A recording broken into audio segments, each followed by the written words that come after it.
I mean, I know incumbents in general are not popular right now, but do you ever think maybe we should have a new candidate? No. A former Obama administration official that you just heard from there, her name is Nayyera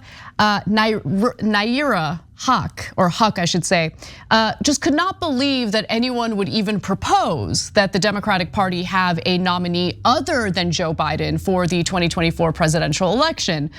And her reaction there was a little surprising. It's one thing to disagree, but she seemed almost like repulsed by the notion that anyone would even suggest that. And we'll hear more from Huck in a moment. But before we do, I think it's important to understand her background because she was very much involved in the Obama administration. That likely has something to do with her loyalty to Biden, even given how incredibly risky it is for him to run for re-election against Donald Trump. And hold on for later in this story where we will talk about how Biden actually thinks that he is in fact the best candidate to beat Donald Trump. But before we get to that, who is Huck? Well, she previously served as the senior director in the White House and senior advisor at the State Department under the Obama administration. She was also the media advisor for Nancy Pelosi when Nancy Pelosi was Speaker of the House. She now serves as the advisory board of the Foreign Policy for America organization, and she's a producer and host of a Sirius XM show. So with that background information, now that you've gotten to know her a little bit, by the way, she used to also be a guest time to time on Damage Report here at TYT Network. So that's what we know about her. And now that we know her a little better, why don't we hear more of what she has to say? Let me ask you, just as the Democrat at the table here, I mean, your guy's losing to him. By voters, right? And by polls. Yeah. I'm not sure what more Joe Biden can do to remind people what is at stake, right? That's the State of the Union theme, soul of democracy, constantly talking about the battle for the soul of the country on the world stage. There is a responsibility for everybody else to also take the challenge just as seriously as the Democratic Party is in the White House right now. I always think it's fascinating when you hear from Biden supporters and when you hear the argument that the Democratic Party and Joe Biden in particular want to protect our democracy. That really the one thing keeping America safe from the evil Donald Trump, dismantling our democratic process, is President Joe Biden. And see, I would be more willing to maybe agree with that opinion. I'd be more receptive to that opinion if Joe Biden actually allowed for a robust primary, Democratic primary. But it is abundantly clear that the DNC, which by the way, the DNC is littered by people who have been handpicked by Joe Biden. The DNC does not want a primary. That is incredibly undemocratic. Say what you will about any of the other contenders for the Democratic nomination. Whether you support them or not is really not that important. What's important is giving the American people an opportunity to voice their opinion, have their say in regard to who they believe would be the absolute best nominee for the Democratic ticket. Now, it's usually a given that the incumbent president will run for re-election. But the situation with Joe Biden, as we all know, is very different because when Joe Biden ran in 2020, he made it clear to everyone that he had no intentions of running for a second term. He clearly lied about that. And now that he insists on running for a second term, that's totally fine. Go ahead and do that, even though you're not keeping your own promise to the American people and Democratic voters. But you have to at least allow for a robust primary election. And it's clear that he's not interested in that, and the DNC is not really allowing that to happen. So the argument that the Republican Party is anti-democracy and it's really Democrats who are pro-democracy, they're actually both anti-democracy when it suits them. Sure, in slightly different ways. No, I should be fair. It's more than slight. As we know, Trump tried to overturn the results of our democratic process. That's far worse, and now he's facing criminal charges as a result of that. But the fact that both parties wanted to silence the voices of voters in America is what I'm referring to here. That is undemocratic. That is against my core values, and I feel that it's unfair. So with that said, I want to go back to Haq because she and Tapper are right about one thing that you heard in that exchange, and it's the fact that President Joe Biden is losing in the polls, and he's losing largely among the very individuals that he leaned on heavily to win in 2020. And by the way, it's not one poll, it's not two polls. The polls have been terrible for Biden for months now. So let's take a look at this graph that was put together by Real Clear Politics. What they do is they look at the average of polls and they put this data together. And as you can see, while Trump has been experiencing a rise in the polling, Biden has not. And so Trump, according to an average of the polls, has 46.7%, while Biden has 44.7%. That is too close for comfort.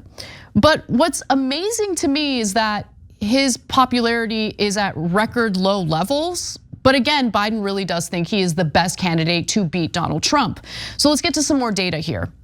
So there's a 3-day opinion poll which closed on Sunday, and it showed that 40% of respondents approved of Biden's performance as president, which is a marginal increase from 39% in November. The poll had a margin of error of about 3 percentage points.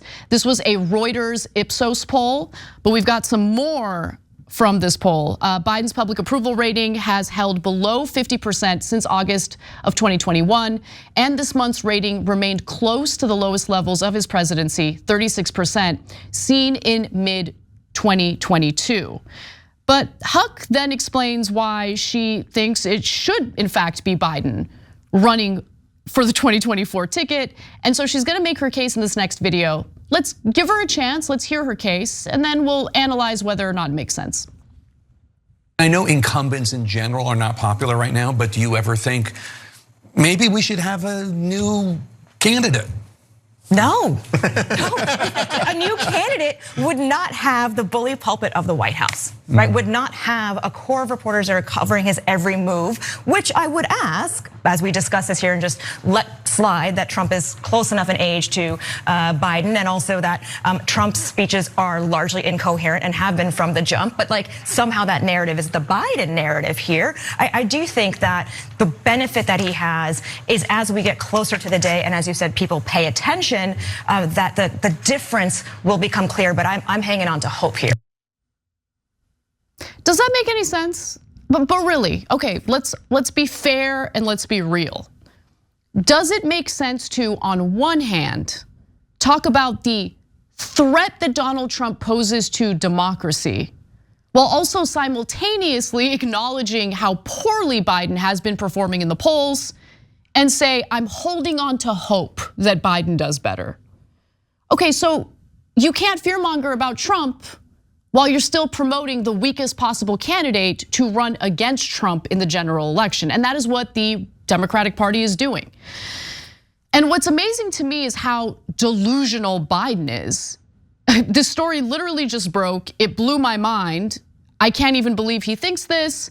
But apparently, according to CNN, Biden told Democratic donors today, Tuesday, he wasn't confident he'd be seeking another term if his predecessor, Donald Trump, wasn't himself running for the White House. Quote, if Trump wasn't running, I'm not sure I'd be running, he said, saying Democrats cannot let him win. Okay, so look, there is a possibility that they're not sharing the polling with Biden. Is that what's happening? Why would he be under the impression that he would be the best candidate to beat Donald Trump, when poll after poll for months now have made it very clear that he is a political liability for the Democratic Party and for anyone who is hoping that Trump does not serve a second term? Biden has long viewed himself as the best shot at protecting the country from another Trump administration, and has framed the upcoming election as a defense of democracy. By the way, one other thing that I guess is a piece of advice to Biden defenders. Listen, I get that you guys don't like that people are pointing to the fact that Biden is older. He seems to be in mental decline. He has many moments in public that don't look good for him.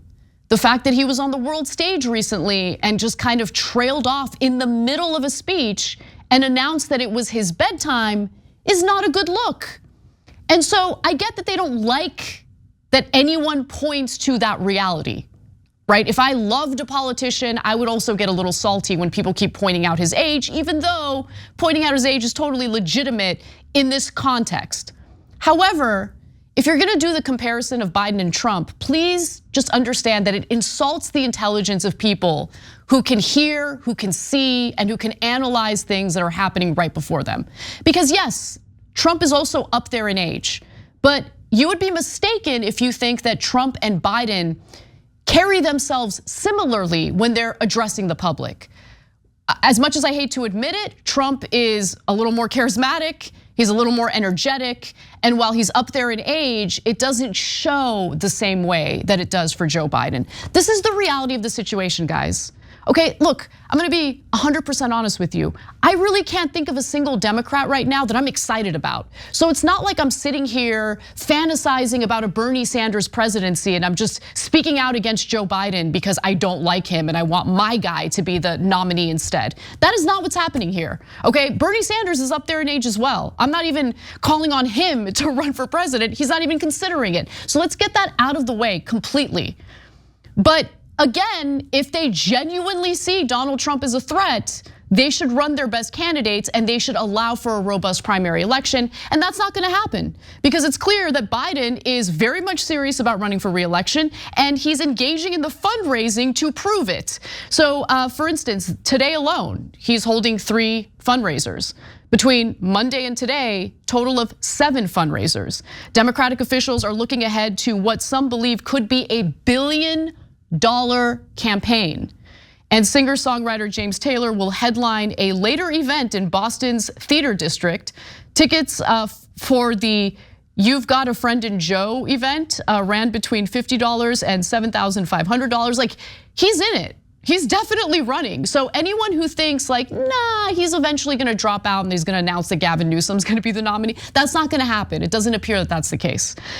But I wanna finally wrap this up by discussing where young voters are, because young voters did carry Biden through in 2020. When you look at the swing states that he needed to win, it was young voters, people of color who showed up and got the job done. So how is Biden polling among young people? Well, it's not looking so great. Just 49% of 18 to 29-year-olds definitely plan on voting for president in 2024, and that's down from 57% who said the same during the fall of 2019, according to the Institute of Politics at Harvard Kennedy School. That is the poll, the institute that did the poll. And so things are different today compared to where we were in 2019 and 2020. Especially in 2020, there was a lot more motivation to get Trump out of office. I'm not sure that same motivation is here, and I think we're seeing that in the polls. And those numbers also get a lot worse once you break it down by demographic. Younger Black Americans saw a sharp decline, with 38% saying they will definitely vote next year compared to 50% in 2019.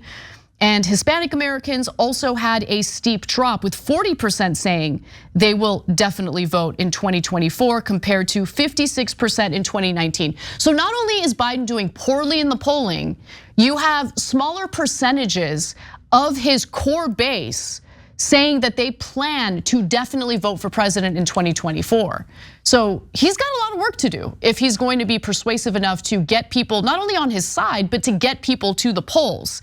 And by the way, again, that's a 16-point drop. You know, the number of, or the percentage of Hispanic voters who say that they're planning on voting for sure in 2024.